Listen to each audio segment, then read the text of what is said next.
Welcome back to part 2 of week 4. This is chapter 5, Popular Radio and the History of Broadcast. In this chapter, we'll learn about the technological precursors of the radio and the key innovators in that history. We'll learn a little bit about the early days of unregulated radio and the expansion of the network system and its eventual regulation. How critical the radio was as a means of communication in times of crisis, and how it became a form of entertainment that influenced later forms of broadcast and even digital entertainment. And finally, we'll consider the role of radio in the music industry and the culture, and how the sonic medium and the industries that are organized around it connect to our social and political lives. Our book outlines some of the important precursors of radio, particularly the telegraph, which was first developed by the American inventor Samuel Morse, famous for the Morse code, which was a series of dots and dashes that stood in for letters in the alphabet, and this was transmitted as sounds of beeps produced in different succession, and were used primarily for news and messages transmitted by telegraph operators by interrupting an electrical current along a wire cable. This was first set up between Washington, D.C. and Baltimore, but within 20 years of its invention in the 1840s, ran coast to coast by 1861. Our textbook highlights many innovators and inventors that played key roles in the development of modern radio. Aside from Samuel Morse, Nikola Tesla is generally considered to be the father of radio for his invention of the wireless communication system in 1892. Marconi built on and possibly stole a lot of Tesla's work to create point-to-point telephony, or communication between 2 points. Additionally, Alexander Popov made similar discoveries in Russia at the same time. Lee DeForest developed something that was called the Audion tube, which was a small but critically important device that allowed for the detection and amplification of weak radio signals. Earlier radio worked on AM signals, but Edwin Howard Armstrong later developed FM radio, which was less prone to interference and had a higher sound quality due to having higher bandwidth. And finally, David Sarnoff, who eventually started RCA, was an important figure in early radio because he developed and pioneered the concept of broadcasting sonic media, making the radio into a space where information and entertainment could be shared to a large number of people at once. So not narrowcast, but broadcast. In the early days of wireless radio, when it was not yet broadcast, it lacked any form of regulation. The first form of regulation was the Radio Act of 1912, which sought to address some of the crises that arose in that period and which had potentially disastrous effects for ships in the use of ship-to-shore radio because airwaves were often being crammed. And so it imparted the requirement for licensing and also adopted an SOS distress signal, which could interrupt any other form of radio wave. In the wake of World War I, the radio and its emerging potential for mass communication, many things began to change, and Sarnoff's Radio Corporation of America, RCA, and its acquisition of American Marconi, Tesla and Armstrong's patents, and other companies, RCA became a monopoly just as broadcast radio was arriving. Broadcast radio officially arrives in 1921 when the U.S. Commerce Department licensed 5 stations and the age of broadcast radio began. There wasn't much regulation at the time, and so radio stations were kind of popping up all over the place. By the 1920s, we start to see network radio, which centralized radio stations into a few companies. These networks created a contract model for radio talent, where they would be hired by the network to do various shows and entertainment programs. The first radio companies are probably familiar to you, NBC and CBS, as well as RCA. NBC and CBS will be familiar because they also become television networks later. At this time, there are 2 types of radio that dominate. There are O&O stations, or stations that are owned and operated by a network. And alternatively, there are also affiliate stations, which are stations contracted to run programming, like content, from the major networks, but they themselves were owned by other companies. Radio was hugely significant as a part of social and cultural life in the 1930s. During the Depression in the United States, radios were relatively cheap, and people could often afford to get them for their homes when other forms of entertainment were no longer available to them. Radio provided entertainment while Other forms of entertainment, like vaudeville, which were theater shows that had been integral, started to decline. Radio provided escape for people who were struggling with their daily lives and lived reality because the Depression was an incredibly difficult time for many people. This might sound familiar to all of us because I think many of us interact with media today as a form of escape or distraction and also as a means of connection to other people. Maybe not radio, but other forms of media for us, hence the rise of TikTok during COVID. Early radio programming wasn't something that existed 24/7 like today. Radio was on during a more limited amount of hours, usually in the evening, and was designed to be experienced by the whole family together, gathered around a radio. Early radio programming included soap operas, game shows, news talk shows, and even early versions of reality television. The book authors argue that we can understand early radio by what's called the parsimony principle, or the idea that the material was used up as sparingly as possible, repeated as often as possible, and shared as widely as possible. So shows were often repeated. Most shows had only one sponsor, so advertising was not yet competitive on the format. So just as we saw in music, also radio and the programming that appeared there was often problematic and reflected the racism and other issues of the time. So popular shows, for instance, were Amos and Andy, which stereotyped Black characters and ran for many years and was finally canceled in 1953 amid the strengthening civil rights movement. As radio became more powerful and popular in the early 20th century, legislators needed to regulate the medium as there were many monopolies beginning to develop. The first of these was the Federal Radio Act of 1927, which created a governing body. And then next came the Federal Radio Commission, and this was followed not long after by the Communications Act of 1934, which replaced the prior board with the Federal Communications Commission that still exists today and became the standard of media regulation for the next 60 years. Some of the legal issues for radio competition came from NBC, which developed two networks under their umbrella called NBC Red and NBC Blue so that they could get around regulations and spread their network into more areas. In 1934, another smaller network, Mutual, ended up using NBC and CBS for similar tactics, arguing that they had unfair control over the market. In 1943, a court decision passed the chain broadcasting decision, which states that no one can own two networks out in the same market. And as a result of this, NBC had to sell their Blue network, which actually became ABC, the third largest network in the country. At the peak of radio as a medium, NBC was rated number one because it had the best entertainment shows. CBS was in perennial number two in the ratings, but notably had the best news division compared to the other networks, and played a large role in keeping people informed during World War II. ABC was third in the ratings pretty regularly, and in the radio area, they didn't really find specific strengths like NBC did. ABC actually grew when it transitioned to television much more than it had ever been successful as a radio network. These networks' ratings could carry over into early television, and these networks were the same as those that began the model of network television. In response to the control of the network system, in 1948, the government began authorizing non-commercial licenses and approved 10-watt FM stations, Pacifica Foundation, and these were designed to challenge the status quo. During the 1960s, nonprofit broadcasting found Congress to be sympathetic to an old idea that radio and television should be used as educational tools. As a result, National Public Radio, which you'll know as NPR, and the Public Broadcasting Service, PBS, were created as the first non-commercial networks under the provision of the Public Broadcasting Act of 1967.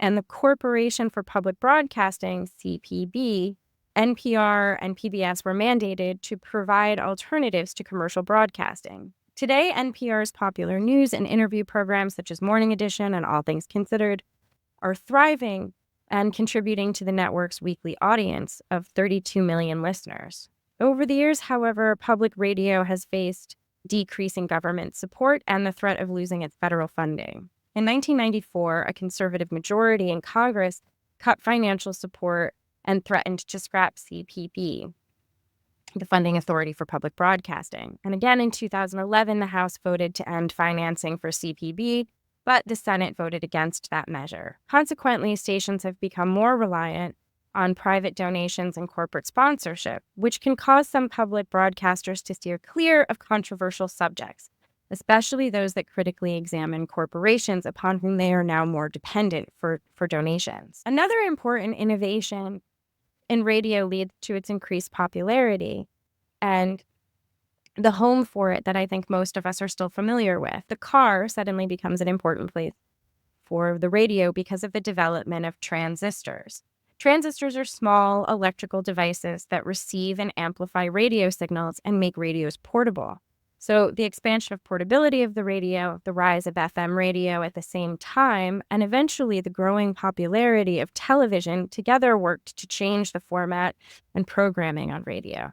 Rather than evening, family-friendly radio shows, the radio began to focus more exclusively on music and often on youth markets, as they were also connected to the expanding car industry in America.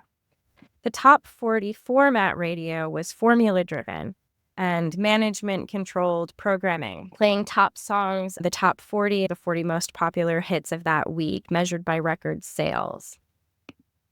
This gets complicated, too, when we start to think about a problem called payola. Payola was when DJs were paid to play particular records to privilege those records over others, meaning that they were then pushing the sales that would then also reflect what became the top 40.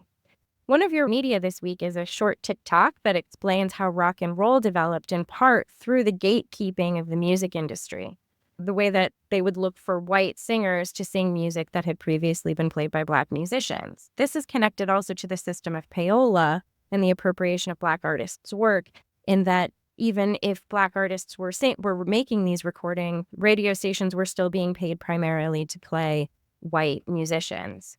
This problem went unregulated until the 2000s, when in 2007, the largest broadcasting company was forced to pay $12.5 million as a result of an FCC payola investigation. But in many ways, payola still exists. So, for instance, Spotify has a program where it offers more exposure for songs whose distributors are willing to take less in percentage of profits. The next major legislation that impacted radio came with the Telecommunications Act of 1996. This act reversed earlier regulations and actually eliminated most ownership restrictions in radio. This led to greater consolidation and power for larger radio companies, arguably resulting in less diversity on the radio. Many see this act as a move to deregulate media more broadly, rather than to provide stronger protections for the public and consumers. As we've discussed with other forms of media, advertising had an important role to play, even though only 10% of media advertising goes to radio. This still has a great deal of influence, as do the limited number of corporate controls in the conglomeration that was made possible by the Telecommunications Act. Important forms of alternative radio, though, have been around for as long as radio has been in people's homes. A recent example of alternative radio is from the 1990s, when activists set up pirate stations to protest large corporate control over the radio. Due to the success of pirate radio in 2000, the FCC approved non-commercial lower power FM or LPFM stations to give voice to local groups who had wanted to gain access but were up until that point lacking the ability to access the airwaves. New radio technologies began to really shift the way the radio functioned in the 2000s with the emergence of satellite radio, which created a subscription-based national service through a series of satellites launched to cover the continental United States. These were accessible through mobile devices, satellite radios, and cars with satellite bands. Around the same time, HD radio, a digital technology that enabled multicasting by AM and FM broadcasters, began to provide program data as well. Today's radio landscape involved AM radio, which is mostly dominated by news and talk programs, FM radio, which is still primarily top 40 and mainly music focused. There also continues to be an increasing amount of niche and micro-niche formats, so more specific interests and contents are covered, particularly with streaming. This is especially seen in podcasts, but also reflected in radio more broadly. Digital and internet radio drives the radio landscape today in many ways, so the majority of Americans listen to radio online, and things like podcasts provide more on-demand forms of radio, so you don't have to wait to catch a program at a particular time. And you can listen when you're ready to go streaming, like platforms on Spotify and Pandora. Additionally, what's interesting about this is that a lot of local radio stations are now online, so you can listen to local stations in many different places and are no longer limited to being in a specific location. The contemporary format of the podcast has given new life to sonic media. Podcast is a portmanteau of iPod and broadcast because they were originally primarily connected to iPods, although they didn't really rise to prominence and the level of interest that we see now until the expansion of smartphones. Podcasting is the practice of making audio files available on the internet to download or to stream. They're the most recent continuation of the radio tradition and have brought back a lot of forms of old radio, including scripted programming as well as more news-focused and interview-based programming. They provide portable listening and have challenged the traditional radio industry and other forms of broadcast news, bringing us the possibility of new voices, as Chandra talks about in his brief episode of Code Switch. As of 2017, an estimated 1 in 3 people listen to podcasts. As radio was the first national electronic mass media, its influence in the formation of American culture really can't be overestimated. And not only American, it's a worldwide phenomenon. Radio has given us the beginning of soap operas, situation comedies, broadcast news. It helped popularize various areas of music, car culture, and the politics of talk radio. Yet, for all of its national influence, broadcast radio in the United States is still a supremely local medium. For decades, listeners have tuned in to hear familiar voices of community DJs and talk shows and the regional flavor of popular music over large publicly owned airwaves. Podcasts offer a new form of us understanding some of the important politics of the history of radio.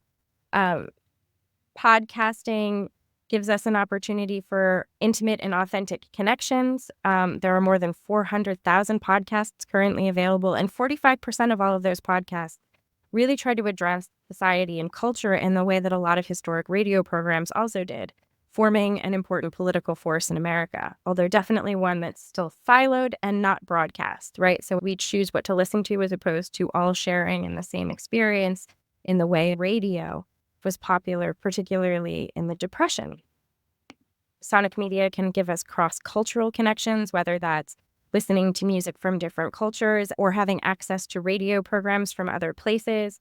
Sonic media gives us the opportunity to test boundaries, whether through music and questions of social norms available in popular music, or through the expansion of the voices that we have access to, something like podcasting.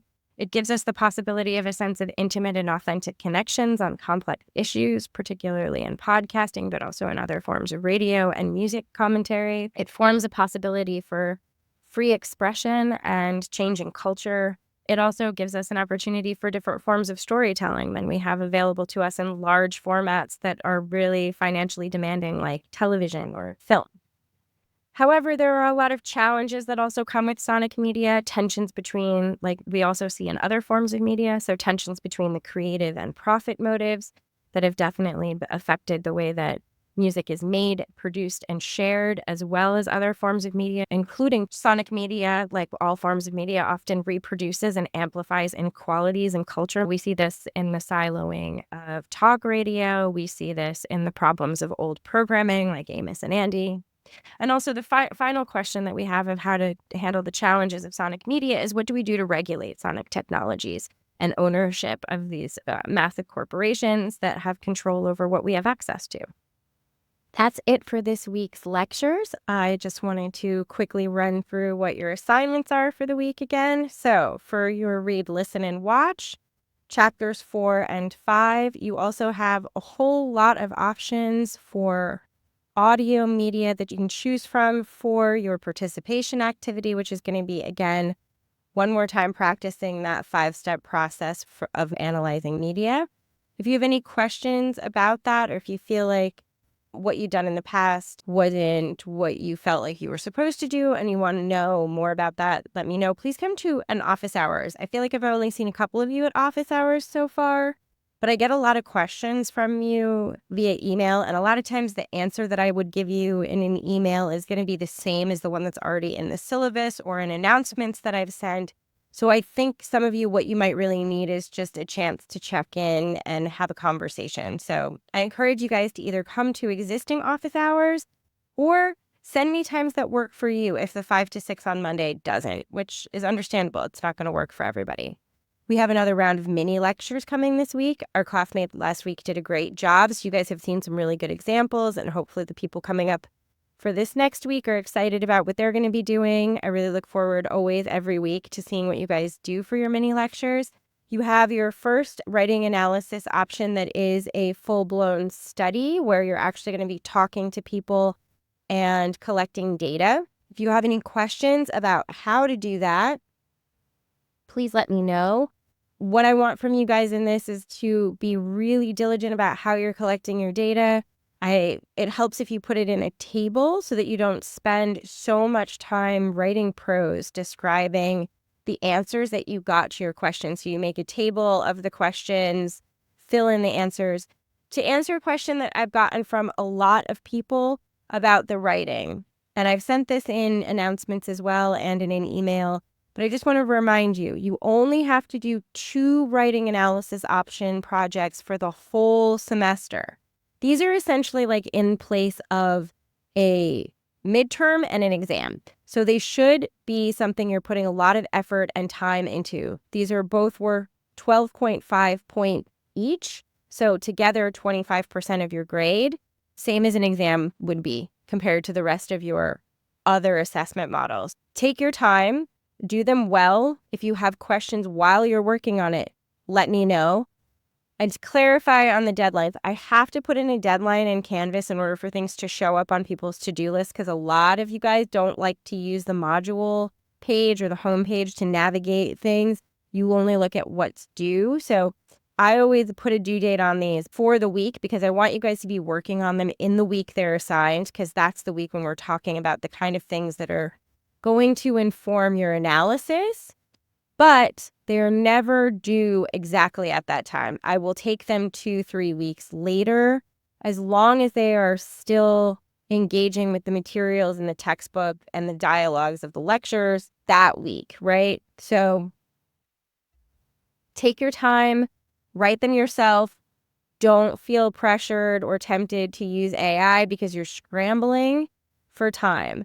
If you even feel like the 2 weeks, 3 weeks is not enough and you're working on something, you wanted to do like a bigger study and you're feeling like you need time to figure out how to talk to more people or whatever it is, send me an email if those 2 weeks is still not enough time and we'll work it out. But remember that these are a big portion of your grade. If you are unhappy with a grade that you get, you can choose to redo one of them. So I always recommend that you guys don't start the second one until you've gotten the grade on the first one. If you feel like I'm taking too long to get you a grade and you want to do one that comes right after, shoot me an email and let me know that, like, nudge me that you want me to take a look at that so that you can move on, and I will. I try to grade them as they come in, but sometimes things get away. So keep me posted. Let me know what you're thinking. Hopefully this clarifies everybody's questions about the writing assignments. If you still have them, like I said, please come to office hours. Let's have a conversation. It's so much easier than like rewriting the same thing in an email 20 times. Use announcements. You can always reply to announcements. So if you have questions from an announcement, you feel like it's still not clear, you can respond there. And then that way your classmates can see the answer too. Because most of the time, if you have a question, somebody else probably has one too. So it's helpful for you guys to see the answers that you get for your questions. Okay, that's it. I'm done talking. Thank you so much. I look forward to hearing your responses this week, and I hope you're having a good week. Take care. Bye, guys.